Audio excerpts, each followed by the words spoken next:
because I know that Mr. Longland is a strong supporter of freedom of speech, right? Absolutely. Yeah, Absolutely. free speech.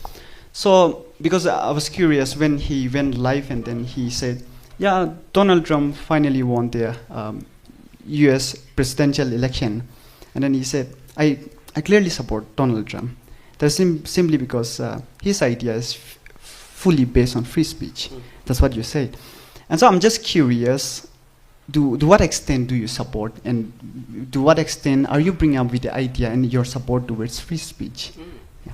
That's my favorite question, I would say. Donald Trump, I'm not justifying for him, all right? But since he gave the context, I want to set a context. I want to just speak on that line. He believes in the idea of freedom of speech. He doesn't want to censor. But when you look at the Democratic Party under the leadership of Joe Biden and Obama, the amount of the correct information, the true information that have been censored by the social media, by Facebook, by Twitter, the then Twitter, it's crazy. And citizens have been deprived of the right information, deprived of truth in the government. And without having the truth, there's no transparency. So without transparency, what good can come out of a government? Because when you look at government, this is the example that I always give. Government is like someone who held a live gun, live bullet near you. And you don't know who that person is going to shoot. But the opposition party is like who has a toy gun. Even if they shoot, you won't die. Because they're powerless. So in that two situations, which one you will be more careful and critical of the kind of step they're going to take next? Definitely the one with the power, with the real gun, because that can hurt your life, they can kill you, they can make law that affect and cripple all of us as a minority, for example. So the whole idea of freedom of speech is, when there is freedom of speech, you have the right to expose the oppression, like I said. You have the right to expose the falsehood of the government, the propaganda of the government. So now when you look at to what extent we can have freedom of speech, when you look at the US, they have called something called the First Amendment. It's all about absolute freedom of speech. You can say anything you want. Of course, it has to be legal. For example, just because you have the freedom of speech, you can't just post pornographic videos on social medias and child pornography videos and just killing people because they don't agree with you. Those are not legal. So anything that is within the purview of legality, I would say we should have that freedom to say anything that you believe. Of course, not inciting someone to kill other person. That's not legal, right? Anything that is legal, you can talk about it. You have that absolute freedom in the US. But in India, we don't have that. If you read, I think Article 19, it talks about the freedom of expression. But you can have freedom of expression. But there's a list that you cannot talk about. So the list is longer than the freedom that we have. That's the context that we have. That's why I always call the freedom of speech in India that we have is fake one. Right? Because if I say that I want to eat beef, I eat beef, in Delhi you can't say that, because that will hurt the religious sentiments of the people. And you saw the those leaders who came to ban beef in Nagaland, right? They were proceeding to enter Nagaland. But Naga people said, no, we don't allow you to come. In fact, we are against that freedom of speech. To me personally, however I disagree with them, I feel that they have the right to come and preach what they believe. So that we have the right to eat beef in their land. Right? I mean, I'm not saying that I want to hurt their sentiments, but them coming to Nagaland is going to hurt our sentiments. So India's freedom, the freedom of speech that we have under Indian Constitution is all about not hurt. You can speak anything except you should not hurt anyone's sentiments. So when you have that condition, there actually is no freedom of speech here. So in short, I believe in that. Yeah. Okay, since we have jumped into a political domain, I also want to have a follow-up question. That is, in your podcast, you also brought several speakers who talked on NLTP Act, right? Oh, yeah. And you were the moderator. Because being a moderator, you cannot take any of the side, right? Okay. So didn't really hurt your opinion on that, because the whole time you were managing the discussion. So I want to have this freedom to ask you on what you really think on the NLTP Act. I think everyone is aware of the issue of NLTP here, right? Liquor Total Prohibition Act of 1989. So that was the law made by government of Nagaland because there was unceasing pressure from the church and civil societies. Now, the reason behind the existence of NLTP is because of the NBCC and civil organizations. But the main, let's say, safely for now, the culprit is NPCC. I believe that NPCC is a church organization, and they have a right to voice out their grievance. They have the right to voice out their belief. And if the government decides to accept that, then that's the onus is on the government.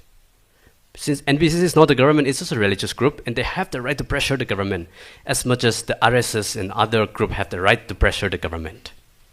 So when we say NPCC voicing out their concern, that's not interference in politics.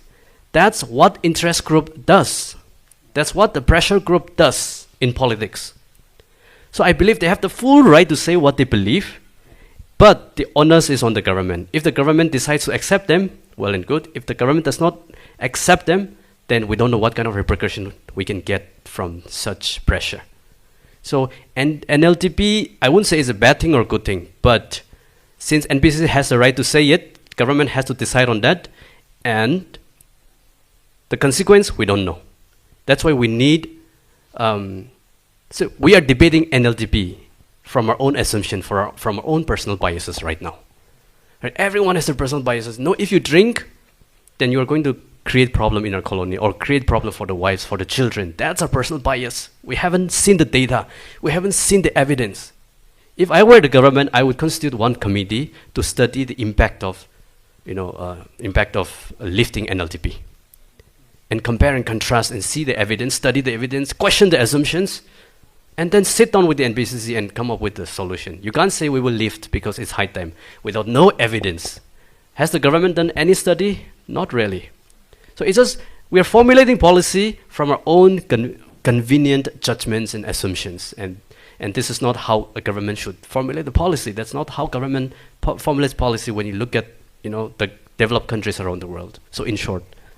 Thank you. I will not further stretch on that. Yeah. Okay.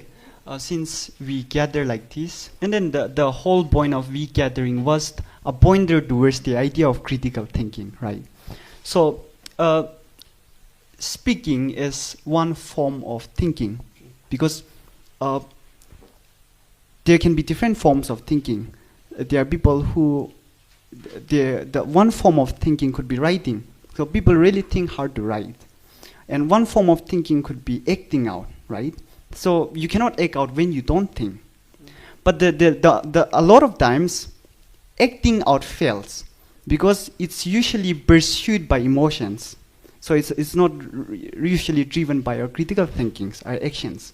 It's usually driven by our emotions. That's what Freud and Jung's idea of unconscious state is, right? There is always an unconscious portion of our life that really forces us to do things. That is emotion is one mechanism, right? So speaking is one, how do I put it, is one proper form of thinking. How important do you think is, or how powerful do you think is communication, right? So in my perspective, because I'm usually into evolutionary ideas, so when you read through evolutionary hypothesis of the power of communication, it starts something like this. So when Homo sapiens, we know Homo sapiens itself is wise man. So when Homo sapiens were at the rise, so its predecessors were Neanderthals. I suppose it's Neanderthals or Homo erectus. It's Neanderthals, I suppose. Neanderthals, the difference between Neanderthals and Homo sapiens were that Neanderthals were big and strong. So in arguments, Neanderthals will never win against Homo sapiens because Homo sapiens could really speak. But in fist fight or physical fight, Neanderthals will tear the sapiens into pieces because physically sapiens were smaller, and then strength-wise, it's uncomparable. But one thing that lead the extinction of Neanderthals comes up when Homo sapiens came up with the idea of communication. Right, idea. So communication is nothing new. In animals kingdom, like ants and bees, they communicate. So likewise, when Homo sapiens ate its rice, ate its pig, they started communicating. So there is one theory called gossip theory. So communication started with gossiping. So I gossip about you to somebody, about what happened today, and so that's how it expand. So that idea came. So that is gossip theory. So likewise, there is a power because communication can lead to teamwork, right? So Neanderthals, they were, although they depend on their physical strength, they did not have this. So no communication power. So when there's no communication, they cannot come as a team. So when sapiens could come as a team, Neanderthals were still alone. So how can they win against sapiens in battle? So likewise, there is an evolutionary power of communication that we see. So maybe in your own perspective on political perspective, or in your own perspective, how important or how necessary or how powerful do you think is communication? That's a beautiful question, perfect question. I think I really want to commend you for coming up with a question like that. For a conversation and dialogue, the question is also more equally important as much as the answer itself. Without the right question, you can't give the right answer. So knowing how to question in the first place is the way forward to get the right answer in life. Yes, to me, communication is crucial. And if you want to excel in social science or as an educator, invest in communication. Communication doesn't mean just learning how to communicate English, but it includes your emotions, it includes your thinking process, it includes how you explain very complex ideas and make people understand easily. Sometimes I think, on our podcast, I really wonder whether people are able to follow because maybe we're lacking in our skill to explain better. But sometimes it feels like people understand it. So this is something, I have been also thinking a lot. And my goal is to explain complex and tough ideas in simple terms that is understandable for the majority of the population. You know what, like when you look at lectures or speeches of, highly qualified people, our common population don't bother to watch that because they can't understand. It's too complex. When you see research scholars coming together and have a seminar and discussing, most of us don't get them because maybe we fail in communicating our ideas to the common population. Only people who are used to their way of communication, then they will understand. That means at least the students will understand. But the common population is our target. So as a university, as students, as research scholars, if you just keep focusing to reach out only to your peer groups or that, then I think that will be too narrow. Our target should be how we can become a better communicator, either in writings. When you write with sophisticated English words and nobody gets it, you'll just get the regard, compliment saying that, oh, his way of writing English is strong. That's it. They don't get your idea. So you have to choose something, how to make people understand. And that's a very good way of looking at how we can grow as a society. Now, when it comes to political context, look at any country that has strong freedom of speech. They're always ahead of other countries. In many fields, not just economic sense. So when you look at the United States, like I said, they are the perfect example for free speech. And look at how much they have grown. Literally the superpower. So how do we achieve that? We need communication. We need free speech. We need dialogue. Paulo Freire, again, I want to mention, our education system is like a banking education, but it has to be a dialectical or dialogue education.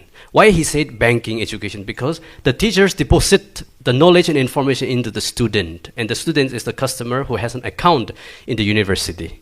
And it got deposited, and it doesn't go out of it. So he compares it to banking education, where you come to the class and sit there whole day, listening to your teacher, just depositing information in your mind where there is no reciprocity from you, where there is no interaction that is generated from you. So suppose he's asking me a question and I'm trying to think differently from what he's saying, is a skill as well.